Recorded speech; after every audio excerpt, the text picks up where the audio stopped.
আর আল্লাহও চায় আপনি আপনারা ছোট করেন। আল্লাহর এটা দেখতে বড্ড ভালো লাগে যে আমার বান্দা ছোট হয়ে থাকতে চায়।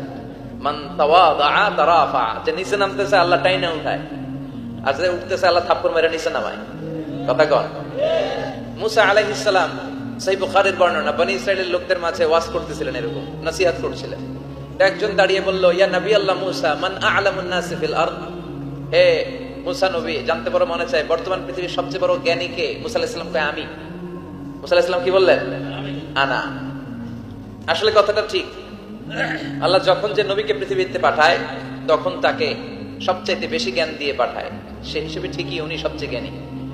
কিন্তু উনি এইভাবে নিজেকে সবচেয়ে বড় জ্ঞানী বলে দিবে, এটা আল্লাহর পছন্দ হয় না। আল্লাহ চেয়েছিলেন মুসা আলাইহিস সালাম যেন বলে আল্লাহু আ'লাম, আল্লাহই জ্ঞানী। সুবহানাল্লাহ কইবেন না? কিন্তু তা না করে উনি কি করলেন? যখন বললো সবচেয়ে বড় জ্ঞানী কে, উনি হুট করে কি বলে ফেললেন?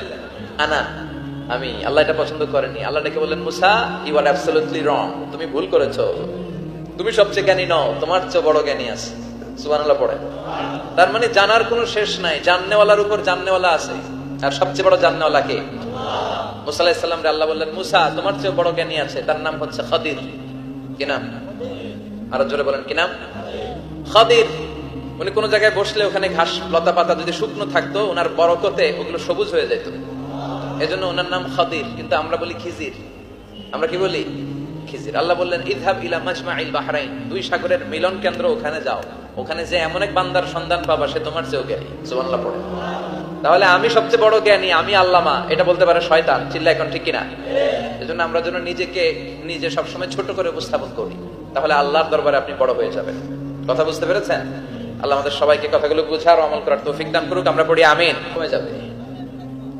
উনজুরু ইলা মান হুয়া আসফালা মিনকা, তোমার চেয়ে খারাপ অবস্থায় আছে, একটু তাকাও না, একটু তাকাও, তোমার চারিপাশেই আছে।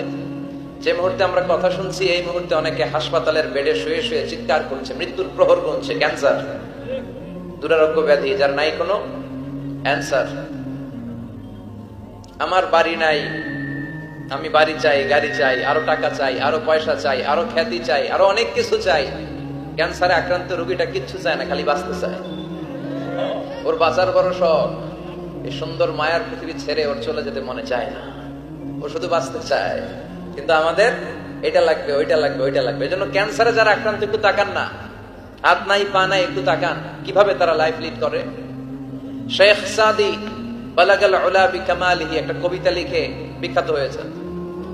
পার্সিয়ান পয়েট, ইরানি কবি। ওনার আর্থিক দৈন্যতা যাচ্ছিল কিছুদিন ধরে, ওনার আর্থিক কিছু সমস্যা, টাকা পয়সা নাই, ফলে ওনার জুতা ছিঁড়ে গিয়েছে, পায়ে জুতা নাই, খালি পায়ে হাঁটে। আর মনে বড় আফসোস, মনে বড় দুঃখ, আমি এত বড় কবি, আমার পায়ে জুতা নাই, আমার পায়ে কি নাই। তো একবার ঘর থেকে বের হয়ে দেখে একটা লোক ভিক্ষা করে খাচ্ছে, ওর দুইটা পায়ে নাই। শেখ সাদির কি নাই? ভিক্ষুকের কি নাই? ভিক্ষুকের দশা দেখে সেজদায় পড়ে গিয়েছে। সেজদায় লুটিয়ে পড়ে আল্লাহর বলে, আল্লাহ শুকুর, আলহামদুলিল্লাহ, বেশ ভালো আছি। এজন্য উনজুর ইলা মান হুয়া আসফালা মিনকা, তোমার চেয়ে যে খারাপ অবস্থানে আছে তার দিকে তাকাও। ঋণের বোঝা কাঁধে এত বেশি, প্রতিদিন বাড়িওয়ালা এসে তাড়া করে, ভাড়া দিতে পারে না, এরকম লোক আছে না? নাই? গ্যাসের বিল দিতে পারে না, বিদ্যুতের বিল দিতে পারে না, স্ত্রীকে একটা শাড়ি কিনে দিতে পারে না, বাচ্চাদের 3 মাসের 4 মাসের বেতন ভাড়া জমা হয়ে আছে, দিতে পারে না। কত সুখে আছি আমরা, কত শান্তিতে আছি আমরা, শুকুর গুজার হতে চাই না, শুধু অভিযোগ আর অভিযোগ। আল্লাহ বলে, অভিযোগ বাদ দিয়ে দাও। বিষ্ণু বলেন, তোমার চেয়ে খারাপ অবস্থানে আছে, একটু ওইদিকে তাকাও, তাহলে দেখবে তুমি অনেক ভালো আছো। এজন্য সব সময় সুখে দুঃখে সর্বাবস্থায় আমরা প্রশংসা করবো একজনের, তিনি কে? আর প্রশংসা করলে নেয়ামত বাড়ায় দেয় কে? আর প্রশংসা না করলে শাস্তির জন্য অপেক্ষা করতে হবে।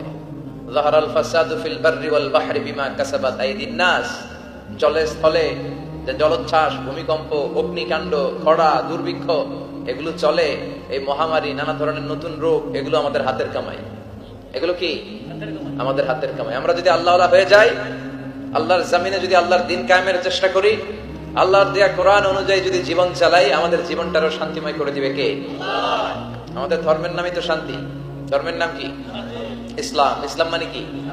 বিশ্বনবী রাজা বাদশাদের কাছে যখন চিঠি লিখতেন, তিনি প্রথমে শান্তির কথা শোনাতেন। সুবহানাল্লাহ পড়েন। দেখেন কত সুন্দর ধর্ম। আর আমাদেরকে ওরা শান্তি শিখায়, আমাদেরকে মানবাধিকার শিখায়।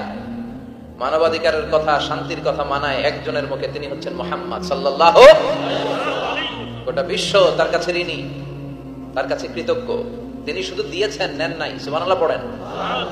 তিনি বলেছেন সালামুন আলা মান ইত্তাবা আল হুদা। যাদের কাছে বিশ্বনবী চিঠি পাঠাতেন তিনি লিখতেন সালাম, মানে শান্তি, শুরুতেই শান্তি। কাদের প্রতি? আলা মান ইত্তাবা আল হুদা, যারা হেদায়েতকে অনুসরণ করে। রাজা বাদশাদের কাছে বিশ্বনবী চিঠি পাঠাতেন, শান্তির বাণী পাঠাতেন, তারপর লিখতেন আসলিম তাসলাম, ইসলাম মানো শান্তিতে থাকবা।